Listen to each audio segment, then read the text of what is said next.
రాష్ట్ర ప్రభుత్వం అభివృద్ధి కార్యక్రమాల కోసం భూసేకరణ చేస్తుంటే బీఆర్ఎస్ ఎందుకు అడ్డుకుంటోందని ముఖ్యమంత్రి రేవంత్ రెడ్డి ప్రశ్నించారు. తాగేందుకు నీళ్లు లేక అల్లాడుతుంటే కొడంగల్ ఎత్తిపోతలు నిర్మించాలని ప్రయత్నిస్తుంటే ఎందుకు కుట్రలు పన్నుతున్నారని నిలదీశారు. భూసేకరణపై కుట్రలు పన్నిన కేటీఆర్ జైలుకు వెళ్లక తప్పదని ప్రకటించారు.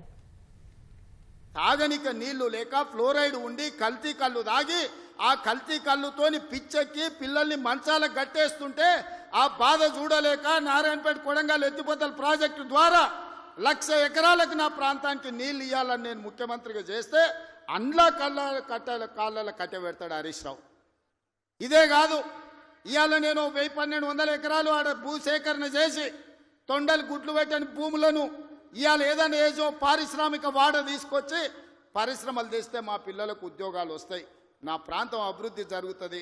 నేను ముఖ్యమంత్రి అయినా కాబట్టి వాళ్ళకి కృతజ్ఞత తెలుపుకోవాలని నేను ప్రయత్నం చేస్తే కొంతమంది రౌడీ మూకల్ని తయారు చేసి పైసలు ఇచ్చి కలెక్టర్ని ఆర్టీఓని అధికారులందరినీ ఇష్టం వచ్చినట్టు కొట్టింది కొట్టి ఇప్పుడు మా మీద కేసు ఎట్లా పెడతారు అంటారు.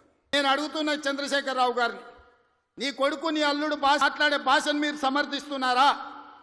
భూసేకరణ చెయ్యొద్దా? తెలంగాణ రాష్ట్రంలో పరిశ్రమలు పెట్టొద్దా? 10 ఏళ్ళు ప్రభుత్వం నడిపిన మీరు భూసేకరణ చేయలేదా? అల్లన్న సాగర్ల ముంచలేదా? కొండ పోచమ్మల ముంచలేదా? రంగనాయక సాగర్ల ముంచలేదా? ఫార్మా సిటీ అని ఎయిర్పోర్ట్ కూతబెట్టి దూరంలో 14,000 ఎకరాల భూములు సేకరించలేదా? ఇవాళ ఒక కొడంగల్లో నేను భూసేకరణ 1000 ఎకరాలు చేస్తే మీ కడుపు మంట ఏంది, మీ దుఃఖం ఏంది, మీ బాధ ఏందని నేను అడుగుతున్నా. ఇదా న్యాయం? ఇదా ప్రభుత్వాన్ని నడిపినోడు మాట్లాడేది? ఈ విధానం ఉంటే రాష్ట్రం అభివృద్ధి చెందుతుందా?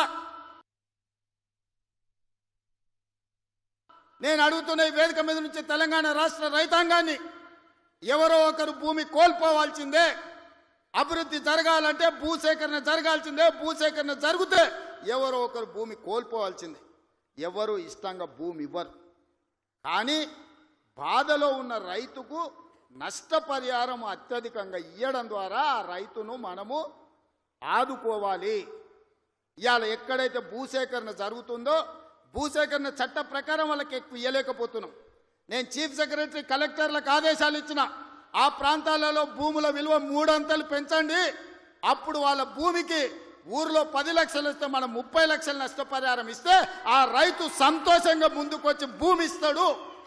శాశ్వత అభివృద్ధి కోసం రాష్ట్ర పునర్నిర్మాణంలో త్యాగం చేస్తున్న భూ యజమానులను, వాళ్ళు దళితులు, గిరిజనులు, బలహీన వర్గాల వాళ్ళు ఉంటారు. చిన్న చిన్న భూములు ఉంటాయి, కుటుంబంలో 5-6 మంది ఉంటారు.